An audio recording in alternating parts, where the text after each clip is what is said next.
দর্শক ও শ্রোতা মণ্ডলী, আশা করি সকলেই ভালো আছেন। আমিও আলহামদুলিল্লাহ ভালো আছি। আল্লাহ তাআলা বলেন যে তোমরা আমাকে না নিয়ে ভাবো, আমার সৃষ্টিকে নিয়ে ভাবো, তাহলেই আমার পরিচয় পাবে।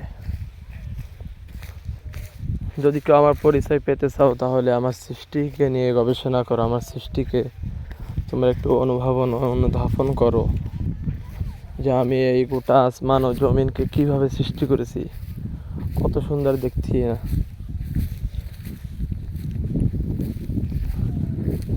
দেখেন, প্রাকৃতিক দৃশ্য আমাদের কম বেশি সকলেরই ভালো লাগে। যাদের একটু মন খারাপ হয়, কখনো মন খারাপ থাকে, তারা একটু প্রাকৃতিক দৃশ্যের মধ্যে দিয়ে একটু ঘোরাফেরা করবেন।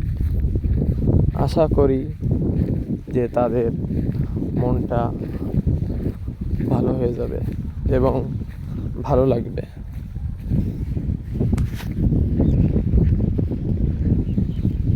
দেখেন আল্লাহ তাআলা কত সুন্দর করে আসমানটাকে সাজিয়েছেন, এবং কেন খুঁটি ছাড়া আল্লাহ তাআলা এই আসমানকে ঝুলন্ত অবস্থায় রেখে দিয়েছেন।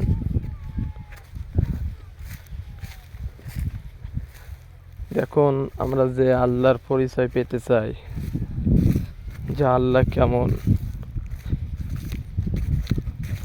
আল্লাহকে দেখতে কেমন লাগে, যারা এই সৃষ্টি, এই মাখলুকাত, যত কিছু আল্লাহ তাআলা দুনিয়ার মধ্যে সৃষ্টি করেছেন,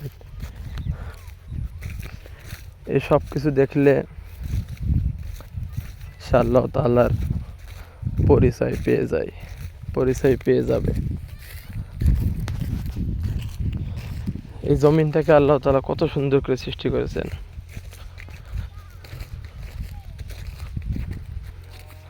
জমিনের মধ্যে আপনি যে বীজ রোপণ করতেছেন, আল্লাহ তাআলা সেটাকে, আপনি যে একটা গাছ লাগান, একটা ধান চারা লাগান, সেখানে আল্লাহ তাআলা কতগুলো ধান দিচ্ছে একটা ধানের পরবর্তীতে।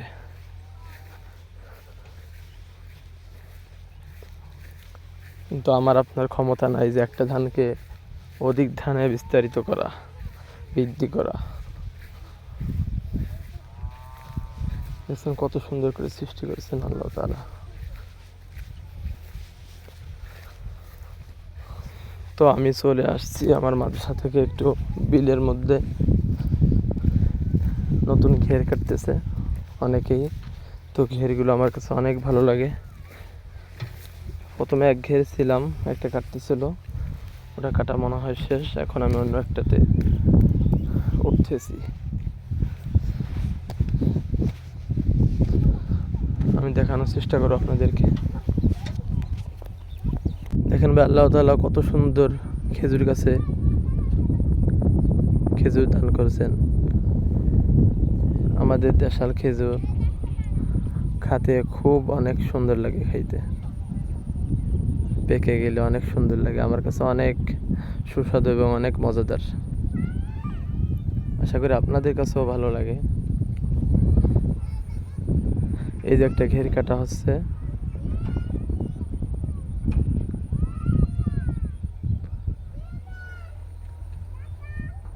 বেকু বলে, অর্থাৎ কেউ এটাকে জেটি কলও বলে থাকে, অনেকে অনেক কিছু বলে, আবার কেউ ডেরেজার মেশিনও বলে। ওই যে আমার ভিডিওর মধ্যে দেখা যাচ্ছে যে বেকু দিয়ে মাটি কাটতেছে।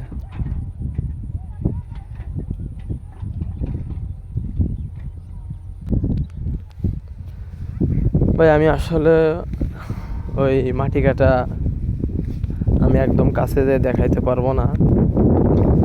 দূরে থেকে আপনারা যতটুকু দেখতে পারছেন এতটুকু দেখে শুকরিয়া আদায় করবেন, কারণ টাইম স্বল্প থাকার কারণে আমি আমার মাদ্রাসার দিকে রওনা করব। তবে আমি এই ঘেরের এই সাইড পর্যন্ত, কোনা পর্যন্ত যে এইখান থেকে জুম করে একটু দেখানোর চেষ্টা করব।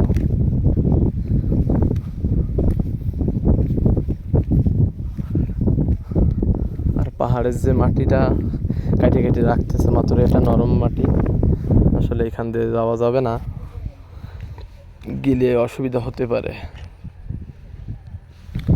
এই জন্য আমি এইখান থেকে দেখানোর চেষ্টা করবো, আপনারা দেখতে থাকুন। আমি জুম করে একটু দেখাবো যে কিভাবে ঘেরের মাটি কাটতেছে।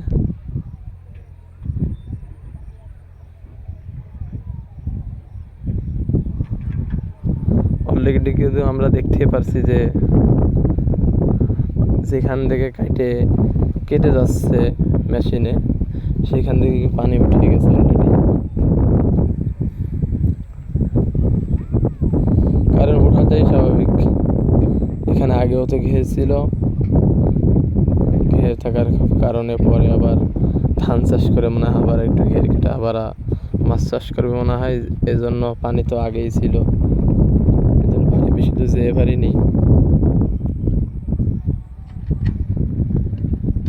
আসলে জুম করলে ভালো দেখা যায় না।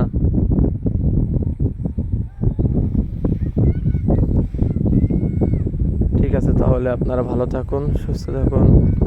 এতক্ষণ পর্যন্ত সাথে থাকার জন্য, ভিডিওটি দেখার জন্য মনোযোগ সহকারে আপনাকে এবং যারা দেখতেছে তাদের সকলকে ধন্যবাদ জানাই।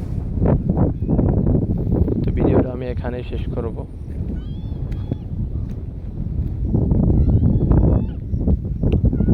সম্ভবত এই পাহাড়ে মনে হয় এই গাছটা ছিল, গাছটারে মেশিনে উঠে ফেলে সাইডে রেখে দিছে।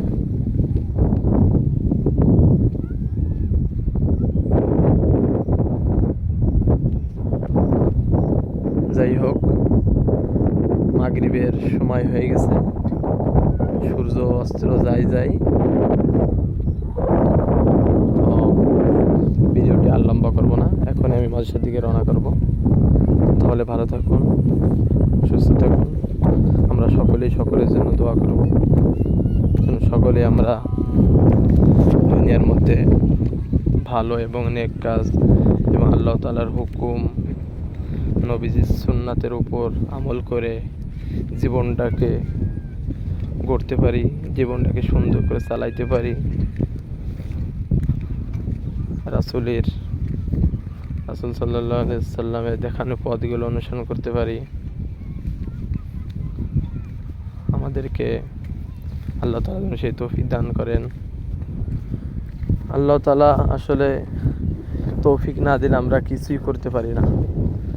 এই যে আল্লাহ তাআলা আমাকে হাঁটার তৌফিক দান করতেছেন, এজন্য আমি হাঁটতে পারতেছি মূলত, না হলে কিন্তু আমি এক কদম সামনে এগোইতে পারতাম না, যতই আপনি ইচ্ছা করেন। অনেকে ইচ্ছা করতেছে কিন্তু তারা হাঁটতে পারতেছে না।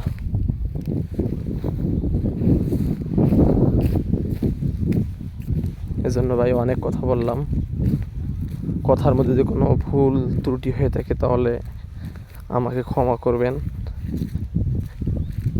এবং নেক্সট টাইমে ভুল যাতে না হয় সেভাবে কথা বলার জন্য চেষ্টা করব। তাহলে ভালো থাকেন, সুস্থ থাকেন। আমি এখানেই বিদায় নিচ্ছি। আসসালামু আলাইকুম ওয়া রাহমাতুল্লাহি ওয়া বারাকাতুহু।